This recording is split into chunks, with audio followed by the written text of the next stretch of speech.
Back to that top story, a victory for parents not covered under maternity leave. They're now entitled to 10 days paid parental leave. That's after the Labour Laws Amendment Bill was signed into law last week. Now, the law also means one adoptive parent can take leave of 2 months and 2 weeks, while the other is entitled to 10 days parental leave. A father, Henry Blanche, petitioned Parliament with the proposal for parental leave. The ACDP then tabled a private member's bill.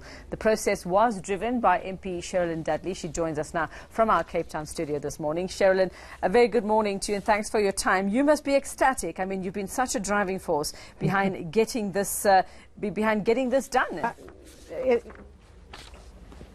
Yeah, truly awesome. It's been a good. It was shortly after the last elections, and we're right on the next elections, and it's taken that period of time, but it's been a matter of patience and just knowing that it's the right thing to do, and it's happened. So very excited.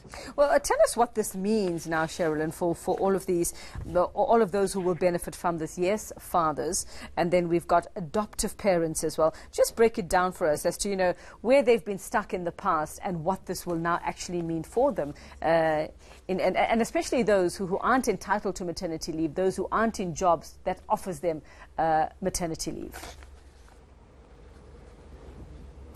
Well, yes. So dads now are able to take 10 days parental leave, which is awesome. They haven't been able to do that before, and it means that they've been kept a little out of the whole birthing process. They haven't been able to be there in terms of their child. And a majority of fathers in South Africa do not have their names on a child's birth certificate, and this is really problematic as a country. So it is also hoped that this legislation now, because dads will have to put their names on the birth certificate, and this will encourage them to take greater responsibility, be there.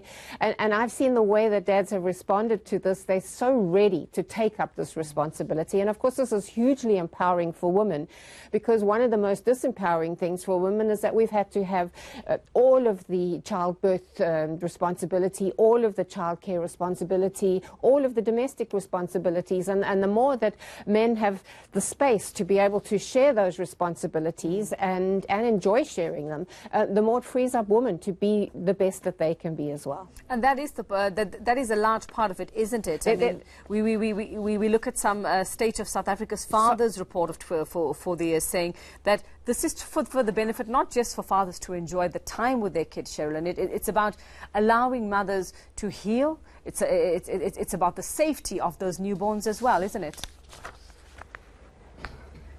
Yes, and it's bringing that culture of a partnership of men and women. Doing this, it's both of our responsibility, and it's really exciting. It's helping us learn to be what we need to be for each other, to each other, and of course to our kids. And this was really important because this was about our children.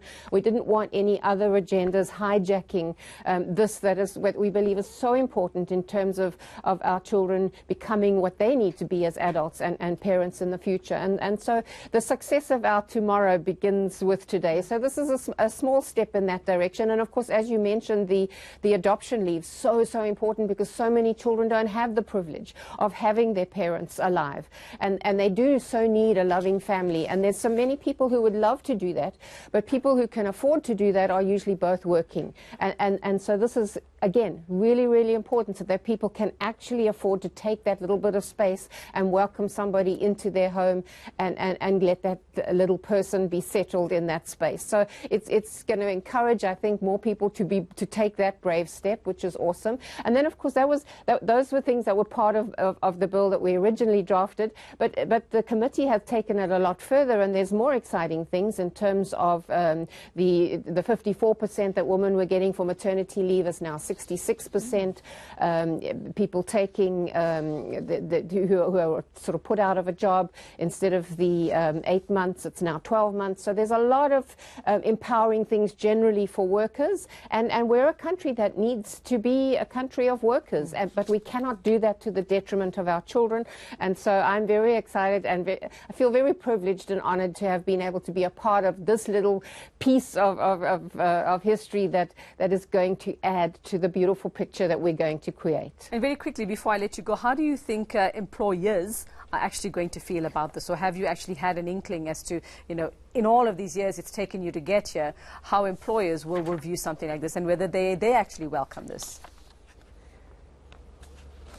Well, initially, of course, the knee-jerk reaction was was a negative one, but you know, globally, it's seen that the most successful companies are the ones that have pay more attention to parental, both paternity and maternity leave, and that they feel that that is a really important part of being able to not only get the best staff but retain the best staff and also have the most productive staff.